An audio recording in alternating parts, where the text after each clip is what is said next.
မိုးအေးလေးနဲ့အရန်လိုက်ဖတ်တဲ့ဂျန်ရဲ့ပပူချစ်ချင်းခောက်ဆွဲပြုတ်လေးကိုရေပွဲလေးနဲ့ကိုရီးယားစတိုင်ပြုတ်ပါမယ်။အရင်ဦးဆုံးတော့ကြက်သွန်ဖြူလေးကိုကိုရီးယားခိုချိုချန်ဆော့စ်လေးနဲ့ရောပြီးတော့စီတက်ပါမယ်။ဒီနေရာမှာကြက်ကအရသာမုတ်လေးနည်းနည်းထည့်လိုက်ပါတယ်နော်။ပြီးရင်တော့တက်စင်ပြီးသားရေပွဲလေးတွေထည့်ပြီးတော့ခဏလောက်လိမ့်ပေးပါ။ရေပွဲလေးနည်းနည်းကွေးလိုက်ပြီးဆိုတာနဲ့ရေထည့်ပြီးတော့ခောက်ဆွဲပြုတ်ဖို့စပါမယ်။ခောက်ဆွဲကိုတော့ပူဆက်ဆက်ချင်းပြုံးပြုံးလေးနဲ့အရန်အရသာရှိတဲ့ဂျန်ရဲ့ပပူချစ်ချင်းခောက်ဆွဲပြုတ်လေးနှစ်ထုပ်သုံးပါမယ်။ကြက်သွန်မိတ်ချက်သူဆိုတော့ကြက်ကကြက်သွန်မိတ်၅စီးနဲ့ဘောက်ချွိုင်တစ်စီးထည့်လိုက်ပါမယ်။မဟုတ်ရင်ကြက်သွန်မိတ်တွေကဘလို့မှစားလို့ဝမနေလို့အဆုံးမှာတော့အရသာမုတ်လေးတွေထည့်ပဲပြားလေးထည့်ပြီးလို့ရှိရင်ရေပွဲထုတ်လေးတွေရဲ့ခောက်ဆွဲသားနူးနူးအီလေးတွေရဲ့ကိုရီးယားစတိုင်ချက်ထားတဲ့ဂျန်ရဲ့ပပူချစ်ချင်းခောက်ဆွဲပြုတ်လေးရပါပြီ။ယော်ရိုဘုံမော့ချာ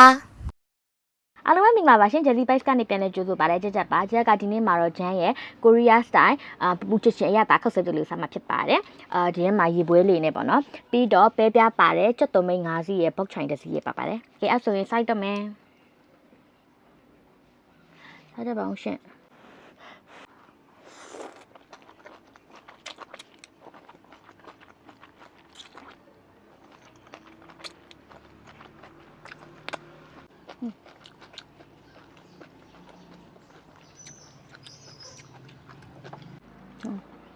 ရေပွဲလေး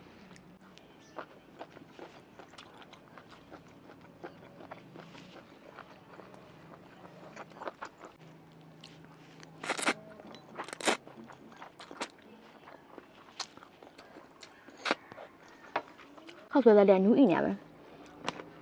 ပြရတာချစ်ချင်းဆက်နေဆိုလေဒီရသူ့အတွင်းနဲ့ကွက်တီပဲပြား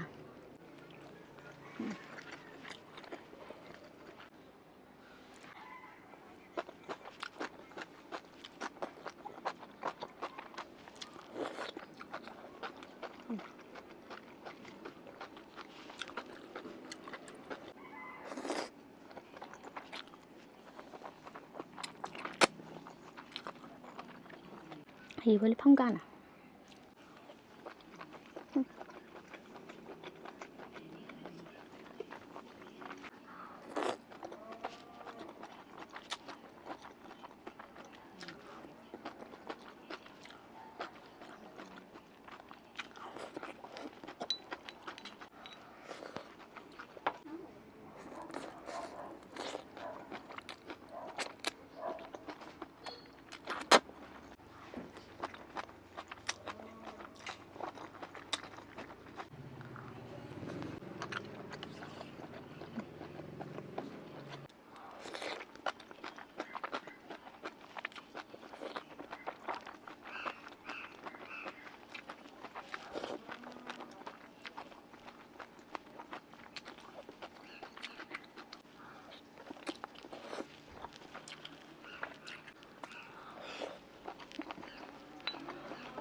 စားလို့ပြပြရှင်ရအောင်စားလို့ကောင်းပါတယ်ချက်ဗီဒီယိုလေးကိုဆုံးကြည့်ကြည့်ပေးတဲ့အတွက်ကျေးဇူးတင်ပါတယ်နောက်ထပ်ဗီဒီယိုမှာပြန်တွေ့မယ်ဘိုင်ဘိုင်